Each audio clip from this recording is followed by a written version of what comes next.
जी तो अब हम पढ़ते हैं कि लवणता का वितरण, कि आखिर लवणता का वितरण किस, हमारी पृथ्वी पर लवणता का वितरण किस प्रकार से है। तो लवणता का जो वितरण है वो है मुख्यतः 4 प्रकार का पाया जाता है। लवणता का वितरण मुख्यतः कितने प्रकार का पाया जाता है? 4 प्रकार का। पहला गोलार्ध के आधार पर वितरण, ठीक है, फिर अक्षांशीय वितरण, ठीक है, फिर स्थानीय वितरण, और चौथा जो होता है वो होता है आपका ऊर्ध्वाधर वितरण, ठीक है। तो सबसे पहले जो वितरण होता है वह होता है गोलार्ध वितरण, मतलब गोलार्ध के आधार पर वितरण। फिर दूसरा जो वितरण होता है वह होता है आपका अक्षांशीय वितरण, अक्षांशीय वितरण। तीसरा जो होता है वह होता है स्थानीय वितरण, स्थानीय वितरण, और चौथा होता है ऊर्ध्वाधर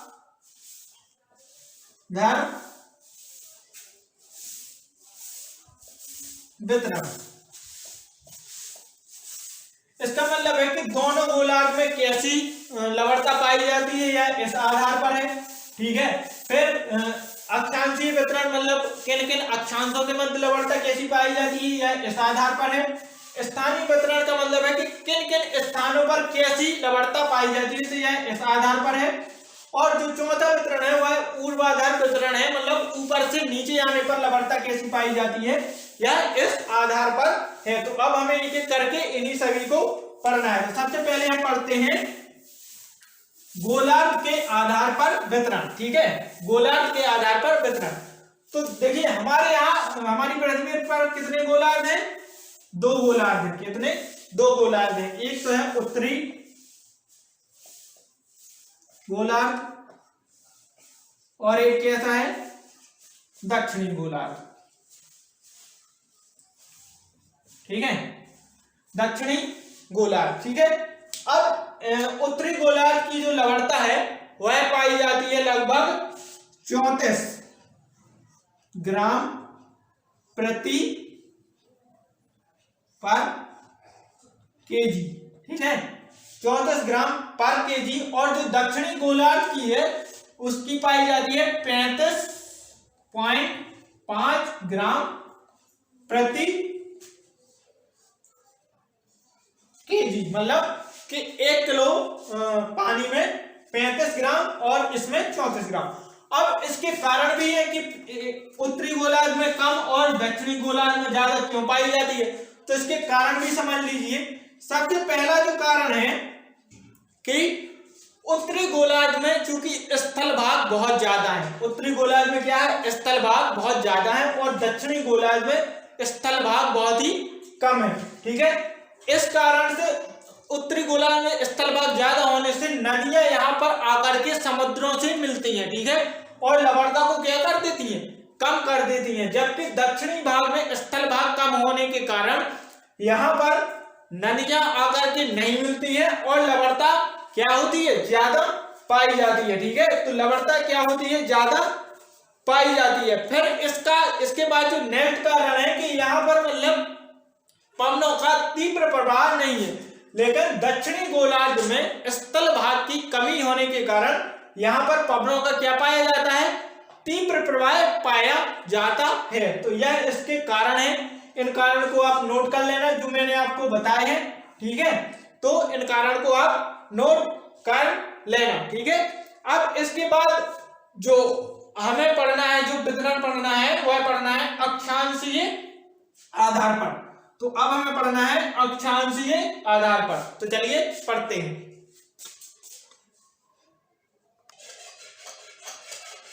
जी तो अब हम पढ़ते हैं नेक्स्ट हमारा वितरण अक्षांशीय आधार पर, कि अक्षांशीय आधार पर कितना पाया जाता है, ठीक है।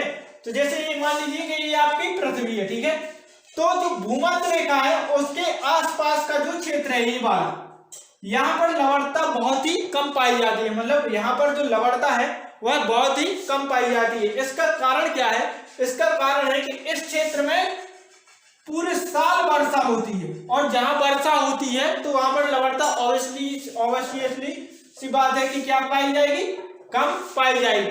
तो यहाँ पर लवणता कम पाई जाती है, जबकि उत्तरी गोलार्ध में जैसे 15 से और 40 डिग्री के मध्य ये वाला जो क्षेत्र है यहाँ पर लवणता सबसे अधिक पाई जाती है। तो लवणता यहाँ पर क्या पाई जाती है, सबसे अधिक। और दक्षिणी गोलार्ध में जो यह क्षेत्र है 10 डिग्री से, और हम कहते हैं कि 30 डिग्री, 10 डिग्री से 30 डिग्री के मध्य जो दक्षिणी गोलार्ध है इसमें लवणता क्या पाई जाती है, सर्वाधिक पाई जाती है। ठीक है, तो यही आपको यहां पर लिखना है कि भूमध्य रेखा पर लवणता सबसे कम, भूमध्य रेखा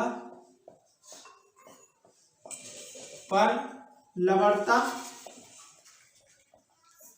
कम, और उसका कारण है क्या, वर्षा, बहुत अधिक वर्षा का होना पूरे वर्ष भर, वर्षा का होना। ठीक है, और उत्तरी गोलार्ध में, उत्तरी गोलार्ध में 15 से 40 डिग्री अक्षांश के मध्य लवणता सबसे ज्यादा। ठीक है, और जो आपका दक्षिणी गोलार्ध है, दक्षिणी गोलार्ध है, इसमें 10 से 30 डिग्री अक्षांश, 10 से 30 डिग्री अक्षांश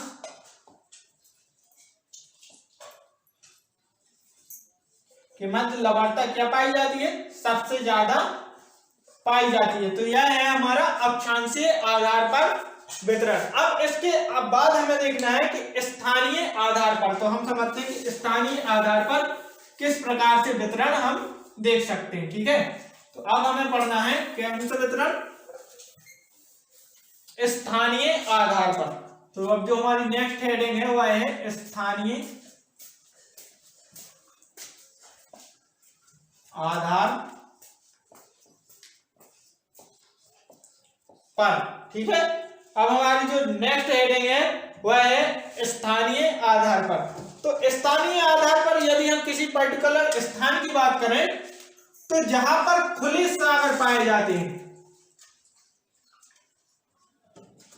खुले सागर, खुले सागर से कहने का तात्पर्य है कि जहां से जिन सागरों में बहुत सारी नदियां आकर के मिलती हैं। ठीक है, खुले सागर से कहने का तात्पर्य है कि जिन सागरों में बहुत सी नदियां आकर के मिलती हैं तो उनकी लवणता 36.37 ग्राम प्रति 1000 ग्राम या 1 किलोग्राम जल में पाई जाती है। और जहां पर बंद सागर पाए जाते हैं, बंद सागर क्या है पाए जाते हैं, तो यहां पर लवणता जो है वह 41 ग्राम तक पहुंच जाती है, मतलब 41 ग्राम तक पहुंच जाती है। और इसका मैंने कारण भी आपको बताता हूं, क्योंकि यहाँ पर जो बंद सागर है वहां से कोई नया जल तो आकर मिल नहीं रहा है इन सागरों में, और चूंकि जल केवल बाष्पीकृत हो रहा है इस कारण से इस क्षेत्र की लवणता बढ़ जाती है। ठीक है, इस क्षेत्र की क्या होती है, लवणता बढ़ जाती है। फिर इसके बाद जो इसमें नेक्स्ट पॉइंट आता है कि आर्कटिक, जो जैसे आर्कटिक सागर हैं और जवार नद मुख, आर्कटिक सागर और जवार नद मुख मतलब जहां पर नदियां मिलती हैं, इसका मतलब होता है जहां नदियां समुद्रों से मिलती हैं। ठीक है, जहां नदियां समुद्र से मिलती हैं, तो इन क्षेत्रों में क्या होता है कि इन क्षेत्रों में जो समुद्र की लवणता है वह 0 से 33 ग्राम तक पाई जाती है। ठीक है, जिन इन क्षेत्रों में क्या जो लवणता है वह 0 से 33 ग्राम तक पाई जाती है। और जो आर्द्र एवं शुष्क क्षेत्र हैं, मतलब उनका बाहरी जल से किसी प्रकार का कोई संपर्क नहीं है, मतलब वो आर्द्र है और शुष्क है, तो यहाँ पर जो लवणता है वह 70 ग्राम तक पहुंच जाती है, मतलब लवणता यहाँ पर है जो क्या है वो 70 ग्राम तक पहुंच जाती है। अब इसके बाद हमें जो देखना है कि जैसे स्थानीय आधार पर ही हम बात करें तो अटलांटिक महासागर की लवणता कितनी है इसे देख लेते हैं, हिंद महासागर की लवणता कितनी है और प्रशांत महासागर की लवणता कितनी है। तो स्थानीय आधार पर ही हम देखेंगे।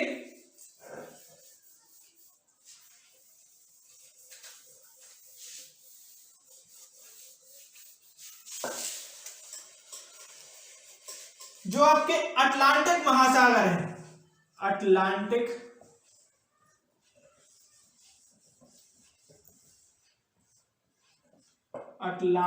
महासागर, इसमें जो लवणता पाई जाती है वह लगभग 36 ग्राम तक पाई जाती है। ठीक है, फिर इसके बाद जो आपका हिंद महासागर है, जिसे इंडियन ओशियन कहते हैं, उसमें लवणता 35 ग्राम तक पाई जाती है। कितनी? 35 ग्राम तक पाई जाती है। और जो हमारा प्रशांत महासागर है, प्रशांत महासागर है, उसमें लवणता क्या कितनी पाई जाती है? 37 ग्राम तक पाई जाती है। तो यह है स्थानीय आधार पर लवणता मतलब कितनी कितनी पाई जाती है। तो यह था आज का लेक्चर हमारा। इसके बाद जो हमारा एक और हिस्सा इसका रह गया है ऊर्ध्वाधर वितरण, उसके बारे में हम चर्चा कल करेंगे। और यदि आपको वीडियो अच्छी लगती है तो प्लीज लाइक कीजिए, सब्सक्राइब कीजिए, कमेंट कीजिए, साथ ही साथ बेल आइकन को जरूर दबाइए, जिससे आपको आने वाली वीडियो का नोटिफिकेशन मिलता रहे। और विधान क्लासेस के साथ कुछ ना कुछ पढ़ते रहिए। और तब तक के लिए गुड डे, टेक केयर।